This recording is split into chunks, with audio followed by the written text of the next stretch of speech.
Let me just tell you also, when Samoa Joe is screaming at you, it's scary. It's a scary thing to experience. Terrifying. I I only can scream at only those I care imagine. about, though, you know.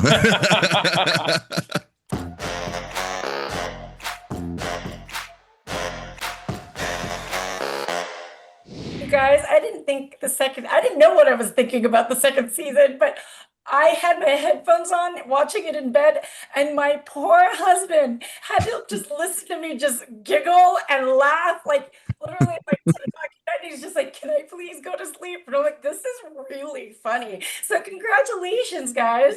Thank you. Thank you very So much. We much. appreciate that. Yeah, I'm glad you liked it. Joe, Sweet Tooth was already a fan favorite in season one. What new sides of him are you excited to show the fans now that he's fully immersed in the tournament?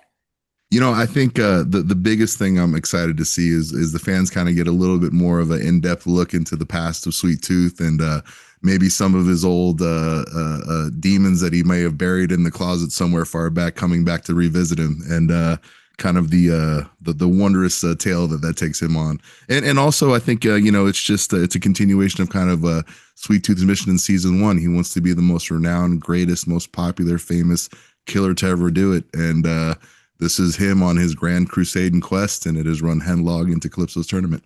Stu is back as, Sweet Tooth's sidekick slash hostage. What how what can you tell us in terms of how their dynamic has shifted as things kind of get deadlier this season? You can see Stu, in the first episode, you see Stu's out there and he's helping Sweet Tooth kill. That's something he's never done before. But also, he's spent some time with Sweet Tooth now. He adores Sweet Tooth. Stu's his biggest fan.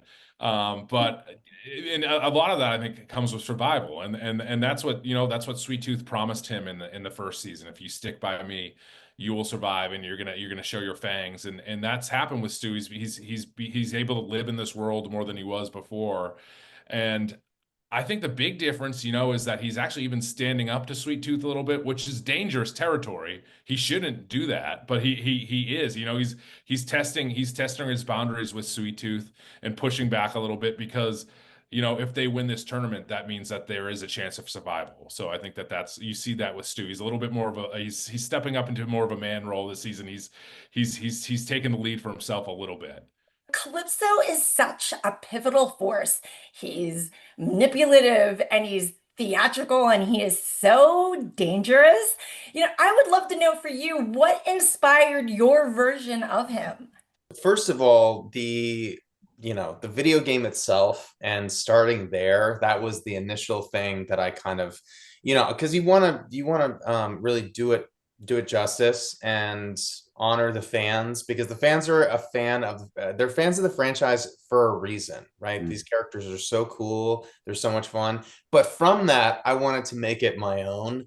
And yeah, I've never liked to give away the kind of ingredients of the secret sauce, but I will say that like I did get to, yeah, make this character my own, give him my own spin. And at the end of the day, I was really just having fun, because that's what translates, to the pageantry, the flair of it all is Calypso having fun. So, don't tempt me with a good time, because I will take you up on it.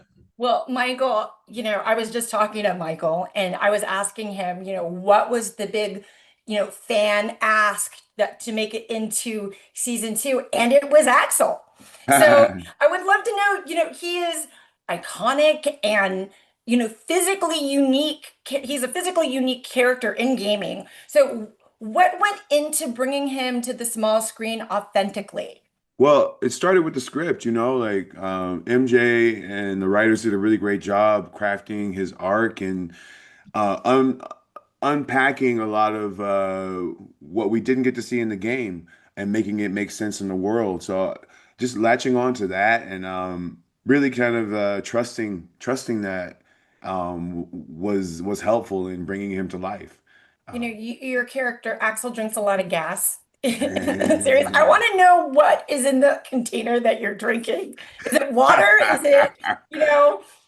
It was usually a sparkling water. It gives you a little like extra oomph, you know, in case you need to burp or something. That's a little trick. Well, you guys, that is my time. Congratulations. I really enjoyed this season. Thank you. We're Thank glad you you so did. much. But he also kind of gets in his feelings, which is like really sweet to see. And considering it is so chaotic and he is a hostage, you know? I think I think he's such a big softie, and I think Sweet Tooth recognizes that in him, and I think that's why Sweet Tooth has kind of kept him around. Is even the psychopath sees that, oh, this little, this little pathetic guy has a huge heart, and he's taken a liking to him. There is a bond there, which I love. I love all the time I get on screen with Joe. It's my favorite. Let me just tell you also, when Samoa Joe is screaming at you, it's scary. It's a scary thing to experience. Terrifying. I I only can scream at only those I care imagine. about, though, you know.